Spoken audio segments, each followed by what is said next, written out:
तीन अनजान लोग क्यों फंस गए एक ही टाइम लूप में, चलिए जानते हैं आज की कहानी में।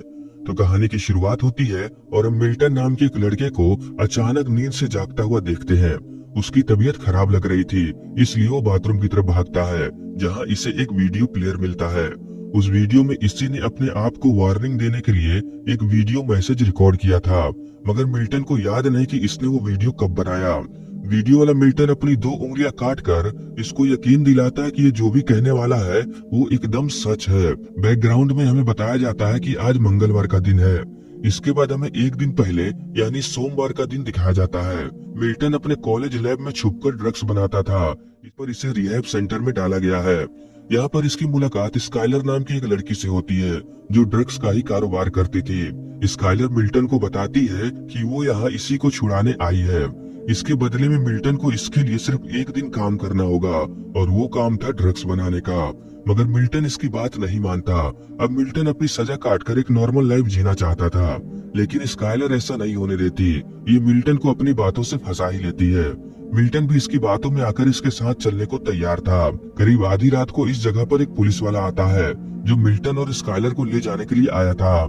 स्काइलर मिल्टन को बताती है कि इसका नाम रसल है और ये मेरा बॉयफ्रेंड है। ये सब देखकर मिल्टन समझ जाता है कि स्काइलर ने इसे अपने साथ चलने के लिए फंसाया, लेकिन अब इसके पास और कोई रास्ता नहीं था, इसलिए मिल्टन इनके साथ निकल पड़ता है। कुछ देर बाद ये तीनों एक सुनसान आइलैंड पर पहुंचते हैं, जहां दूर दूर तक इनके सिवा और कोई नहीं था। ये घर रसल ने इसीलिए चुना था ताकि वो अपना सीक्रेट काम कर सके।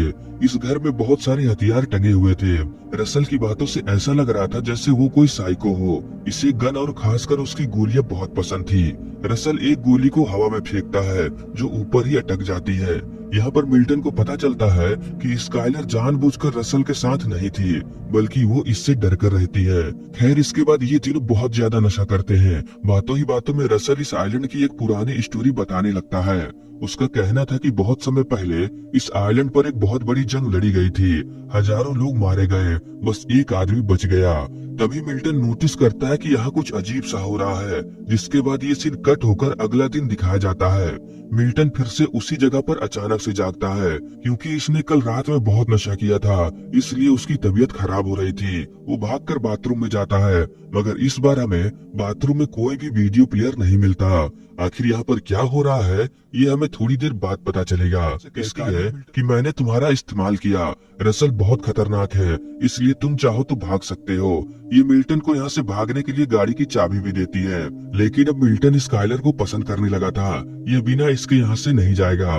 तब स्काइलर मिल्टन को अपनी सेफ्टी के लिए गन देती है। इसके बाद मिल्टन अपना काम यानी ड्रग्स बनाना शुरू करता है। तभी यहाँ रसल आता है।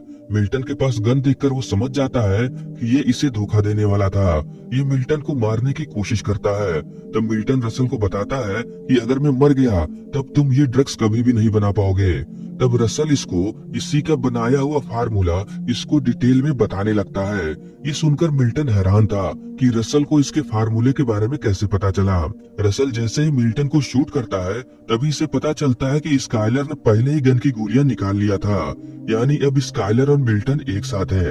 ये जानकर गुस्से में आकर रसल दूसरी गन से इन दोनों को मारने की कोशिश करता है। काफी देर भागा दौड़ी होने के बाद रसल जैसे ही मिल्टन को मारने वाला था, तभी पीछे से स्काइलर रसल को ही मार देती है। फिर मिल्टन रसल की डेड बॉडी को घर के बाहर ही गड्ढा खोदकर गाड़ने लगता है, लेकिन तभी रसल होश में आ जाता है, यानी अभी भी रसल पूरी तरह से नहीं मरा था।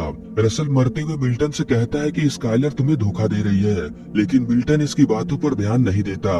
ये इसको जिंदा ही जमीन में गाड़ देता है। खैर, इसके बाद मिल्टन और स्काइलर आराम करने के लिए चले जाते हैं। इनका प्लान था कि ये अगली सुबह इस आइलैंड से निकल जाएंगे, लेकिन ये इनकी गलतफहमी थी। अगली सुबह जब इसकी आंखें खुलती है, तब ये उसी जगह पर जागता है जहां ये कल जागा था। इसकी तबीयत वैसे ही खराब थी। वो भागकर बाथरूम में जाता है, लेकिन इस बार भी हम देख पाते हैं कि वो वीडियो प्लेयर वहाँ नहीं था। बैकग्राउंड में हमें बताया जाता है कि आज मंगलवार है। इसके बाद कहानी में ट्विस्ट आना शुरू होता है। पिछले दिन रसल से लड़ाई करते समय मिल्टन को चोट आई थी, लेकिन अब वो निशान ऐसे गायब हो गए जैसे गधे के सर से सींग। सबसे ज्यादा परेशान करने वाली ये बात थी कि रसल अभी जिंदा है। वो इसके साथ ऐसे बर्ताव कर रहा था जैसे उसे कुछ याद ही ना हो।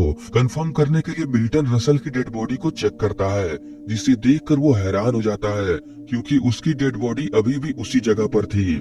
मगर ये कैसे हो सकता था? ये सारी बात मिल्टन स्काइलर को भी बताता है, जिस पर स्काइलर कहती है, हाँ मुझे सब याद है, लेकिन ये बात तुम रसल को मत बताना। लेकिन मिल्टन के पेट में ये बात नहीं पचती और वो रसल को सब कुछ समझाने की कोशिश करता है। ये रसल को इसी की डेड बॉडी दिखाने के लिए ले जाने लगता है, लेकिन तभी रसल मिल्टन को ही चाकू मारकर स्काइलर को भी मारने वाला था, मगर उल्टा स्काइलर ही इसको मार देती है। मिल्टन घायल हो चुका था। वो स्काइलर से पूछता है कि ये सब क्या हो रहा है। तब स्काइलर इसे बताती है कि ज्यादा तुम्हारा घाव अगली सुबह तक ठीक हो जाएगा, जैसे तुम आज ठीक हो गए।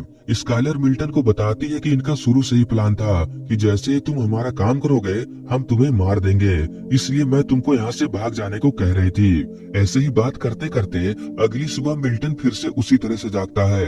अब वो एकदम ठीक हो चुका था। मिल्टन को समझ में आ चुका था कि ये और स्काइलर एक टाइम लूप में फंस चुके हैं, मगर ये कैसे हुआ? क्या रसल भी टाइम लूप में है या नहीं, ये जानना अभी बाकी था। जब मिल्टन और स्काइलर आपस में बात कर रहे होते हैं कि इन्हें आगे क्या करना है, तभी यहाँ रसल आता है, जिसे देखकर बिना कुछ सोचे समझे मिल्टन उसे शूट कर देता है। अब ये दोनों हर वो जानकारी को इकट्ठा करने लगते हैं जिससे ये टाइम लूप में फंस गए थे। मिल्टन का मानना था कि जरूर इन्हीं लोगों ने कुछ ऐसा किया है जिससे ये टाइम लूप शुरू हुआ। ये सब करने के बीच ये दोनों हर रोज रसल को मारकर उसकी बॉडी को ठिकाने लगाते। कभी कभी तो इन दोनों में इस बात पर बहस हो जाती कि आज रसल को कौन मारेगा। ये रसल को भी सब कुछ बताकर इस लूप से बाहर निकलने का रास्ता पूछते हैं, मगर उसे भी इस बारे में कोई जानकारी नहीं। वो दोनों इस आइलैंड से बाहर जाकर भी देखते हैं, मगर इसका भी कोई फायदा नहीं होता। ये चाहे जहाँ चले जाए, घूम फिर के उसी जगह पर पहुँचते हैं। अब ये दिन इतनी बार रिपीट हो चुका है कि इन्हें याद ही नहीं कि ये यहाँ कितने समय से हैं। थक हार कर एक दिन स्काइलर मिल्टन को घर के पीछे की तरफ कुछ दिखाने के लिए ले जाती है। वहाँ का नजारा देख मिल्टन घबरा जाता है, क्योंकि इस जगह पर इसी के बहुत सारे डेड बॉडी पड़े हुए थे। इसका मतलब रसल के मरने से पहले स्काइलर और रसल मिल्टन को ही मारा करते थे, लेकिन ये तीनों एक टाइम लूप में फंसे थे, इसलिए अगले दिन मिल्टन फिर से वापस आ जाता था, मगर इसे पिछले दिन का कुछ भी याद नहीं रहता। लेकिन रसल और स्काइलर को सब कुछ याद रहता। रसल और स्काइलर इस लूप से बाहर निकलने की बहुत कोशिश किए, मगर वो इस जगह से बाहर निकलने का रास्ता नहीं ढूंढ पाए। फिर चालाक स्काइलर मिल्टन की तरफ आ जाती है और इसके साथ मिलकर रसल को मार देती, क्योंकि स्काइलर समझ चुके थे कि जो कोई भी मरता है दिन रीसेट होने के बाद उसे कुछ भी याद नहीं रहता। इसीलिए ना ही मिल्टन को याद है कि वो कितनी बार मर चुका है और ना ही रसल को, बस स्काइलर ही है जो अब तक नहीं मरी। अब मिल्टन को कुछ समझ नहीं आता कि वो स्काइलर पर भरोसा करे या नहीं। अगले दिन वो सोचते हैं कि आज ये इस शहर से बहुत दूर चले जाएंगे, इसलिए रसल को मारने के बाद वो सारा ड्रग्स लेकर उस आदमी के पास जाते हैं जो इनका ड्रग्स खरीदने वाला था। वो आदमी जिसका नाम आर्चर है, उसने रसल के साथ सौदा किया था, लेकिन अब स्काइलर ये सौदा करने आई थी। आर्चर सोचता है कि इसने रसल को मार दिया, इसलिए ये भी इन दोनों को मारकर सारा ड्रग्स अपने कब्जे में लेने की सोचता है। यहाँ पर काफी देर तक इन लोगों में लड़ाई होती है, लेकिन स्काइलर और मिल्टन यहाँ से भागने में कामयाब हो जाते हैं, मगर ये दोनों बहुत बुरी तरह से घायल थे। कुछ दूर जाने के बाद ये दोनों बेहोश होने लगते हैं। ऐसे ही करते करते ये दिन भी खत्म होते ही वो फिर से उसी घर में जागते हैं। अब ये दोनों एकदम ठीक थे। इस लूप से बाहर निकलने के लिए मिल्टन इस घर की छानबीन करने लगता है। तब इसे यहाँ पर एक किताब मिलती है जिसमें इस आइलैंड के बारे में लिखा हुआ था। दरअसल ये आइलैंड एक श्रापित है। अगर किसी ने अपने साथी को यहाँ पर मारा तब वो इस टाइम लूप में फंस जाते हैं। यही कहानी शुरुआत में रसल मिल्टन को बता रहा था, लेकिन रसल ने पूरी कहानी नहीं पढ़ी, इसलिए उसको इस लूप से बाहर निकलने का रास्ता नहीं मालूम था। मगर मिल्टन इस आइलैंड का पूरा इतिहास पढ़ लेता है। तब इसे पता चलता है कि इस लूप से बाहर निकलने के लिए इसे अपने सभी साथियों को मारना होगा। आखिरी बचने वाला इंसान ही अगले दिन में जा पाएगा। अब मिल्टन को इस टाइम लूप से बाहर निकलने का रास्ता मिल गया था, लेकिन ये बात वो स्काइलर को नहीं बताता, क्योंकि इसे उस पर भरोसा नहीं था। शाम को मिल्टन रसल की गाड़ी का वीडियो प्लेयर चेक करता है। तब इसे पता चलता है कि असल में ये लोग यहाँ पर कई महीनों से फंसे हुए हैं। मिल्टन के दिमाग में कुछ प्लान चल रहा था, इसलिए वो गाड़ी का वीडियो प्लेयर निकालकर उसमें कुछ रिकॉर्डिंग करता है। इसके बाद वो घर के सभी हथियार को छुपाकर स्काइलर को इस टाइम लूप से बाहर निकलने का रास्ता बता देता है। स्काइलर कहती है अगर ऐसा है तो हम इस लूप से कभी भी बाहर नहीं निकलेंगे। एक तरह से ये अच्छा भी है, हम हमेशा एक साथ रहेंगे और न कभी बूढ़े होंगे। लेकिन ये मीठी मीठी बातें तो स्काइलर की चाल थी। असल में आज ये मिल्टन को मारकर इस टाइम लूप से बाहर निकल जाएगी। इसके पास गन थी, मगर उसकी गोलियां मिल्टन के पास थी। लेकिन तभी स्काइलर को याद आता है कि शुरुआत में रसल ने एक गोली ऊपर फेंकी थी। फिर क्या था, ये उस गोली को लेकर मिल्टन को मार देती है। इसके बाद वो सारा ड्रग्स लेकर आर्चर के पास जाती है।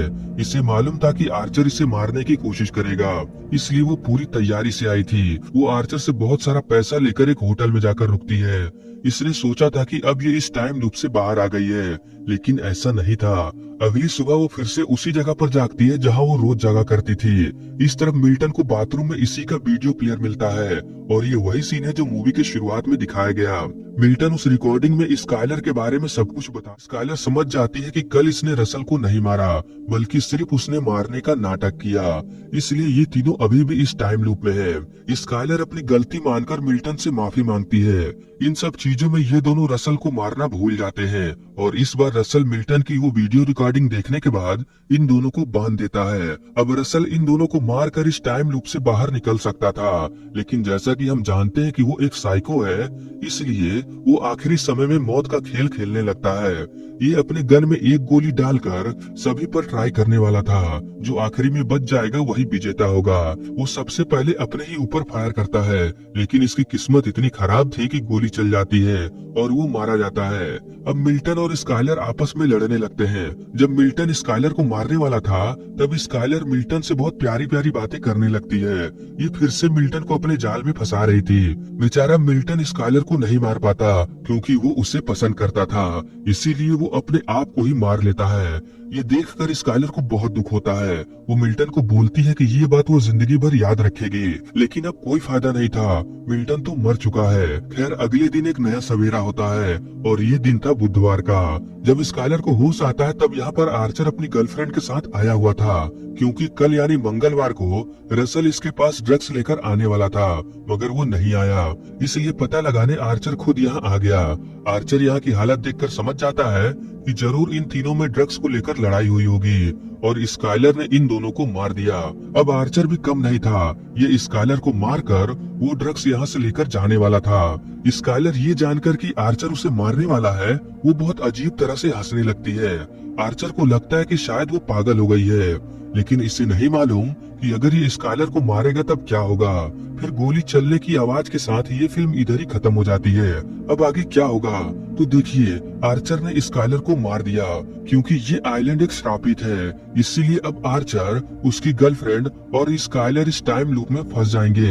यही सोचकर स्काइलर हंस रही थी क्योंकि इसे पता है कि अगले दिन वो फिर से जिंदा हो जाएगी। अब सिर्फ स्काइलर को ही इस टाइम लूप से बाहर निकलने का रास्ता पता है।